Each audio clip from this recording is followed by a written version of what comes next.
કેશોદના બ્રહ્મકુમારી દિવ્ય પ્રાપ્તિ સેન્ટર દ્વારા ધાર્મિક તહેવાર હોળીની ઉજવણી કરવામાં આવી હતી। હિન્દુ ધર્મ અનુસાર ઘણા સમય પહેલા હિરણ્યકશ્યપ નામનો શૈતાન રાજા હતો। તેમણે પ્રહલાદ નામનો પુત્ર અને હોલિકા નામની બહેન હતી। એવું માનવામાં આવે છે કે શૈતાન રાજાને ભગવાન બ્રહ્મના આશીર્વાદ હતા કે આ આશીર્વાદનો અર્થ એ હતો કે કોઈ માણસ, પ્રાણી કે શસ્ત્રને મારી શકે નહીં। આ આશીર્વાદ તેના માટે શ્રાપમાં ફેરવાઈ ગયો, કારણ કે તે ખૂબ જ ઘમંડી બની ગયો હતો। તેના રાજને ભગવાનને બદલે તેની પૂજા કરવાનો આદેશ આપ્યો હતો। તેના પોતાના પુત્રને બખ્શ્યો નહીં। તેણે તેના પુત્રને હોલિકાના ખોળામાં અગ્નિમાં બેસાડી, જ્યાં હોલિકા બળી ગઈ અને પ્રહલાદ સલામત બહાર આવ્યો હતો। આમ લોકોએ હોળીની અનિષ્ટ પર સારાની જીત તરીકે ઉજવવાનું શરૂ કર્યું છે। આના અનુસંધાને કેશોદના અગતરાય રોડ પર આવેલા બ્રહ્મકુમારી દિવ્ય પ્રાપ્તિ સેન્ટર ખાતે હોળીની ઉજવણી કરવામાં આવી હતી। છાણા અને લાકડા દ્વારા હોળી ગોઠવવામાં આવી હતી। બ્રહ્મકુમારી, રૂપા દીદી, અલ્પા દીદી તેમજ બહેનો દ્વારા હોળી પ્રગટાવવામાં આવી હતી। મોટી સંખ્યામાં લોકો હોળી સાથે જોડાઈ આસ્થા સાથે હોળીમાં નારિયેળ અને ધાણી મમરાની આહુતિ આપી પરિક્રમા કરતા હતા।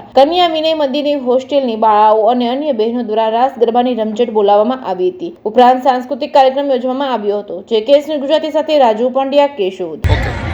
ओम शांति।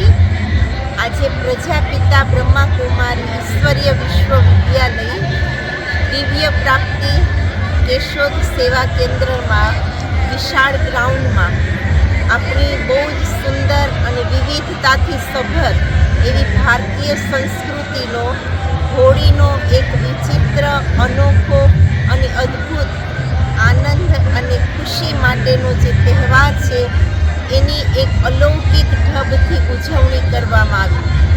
लगभग 300 થી 400 कन्या विनय मंदिरनी बाळाओ द्वारा आ होळीना कार्यक्रमनो शुभारंभ थयो।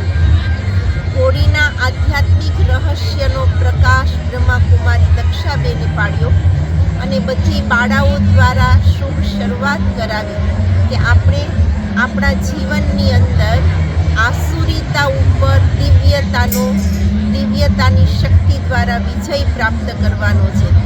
અસત્ય ઉપર સત્યના વિજયનું જ યાદગાર પર્વ એટલે કે સુંદર મજાનો હોળીનો પાવન પર્વ। હિરણ્યકશ્યપ એટલે જે પોતાને જ ઈશ્વર ભગવાન માને છે અને એ અસત્ય ઉપર ભગવાન એક છે અને આપણે બધા ઈશ્વરના સંતાન છીએ એવું સુંદર ભક્તિભાવથી સમજાવનાર પ્રહલાદની દિવ્યતાનો વિજય થયો। આ સુંદર અવસર ઉપર વિવિધ ક્ષેત્રના લોકો પણ હાજર રહ્યા અને બહુ વિશાળ સંખ્યામાં ભાઈ બહેનોએ આ હોળીના પર્વની મોજ માણી।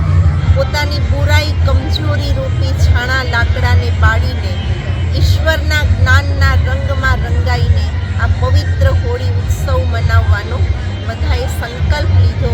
માતાઓ બહેનોએ રાસ ગરબા દ્વારા સુંદર ઉજવણી કરી અને વિશેષ બધાને એ પણ એક અપીલ કરવામાં આવી કે 16 એપ્રિલથી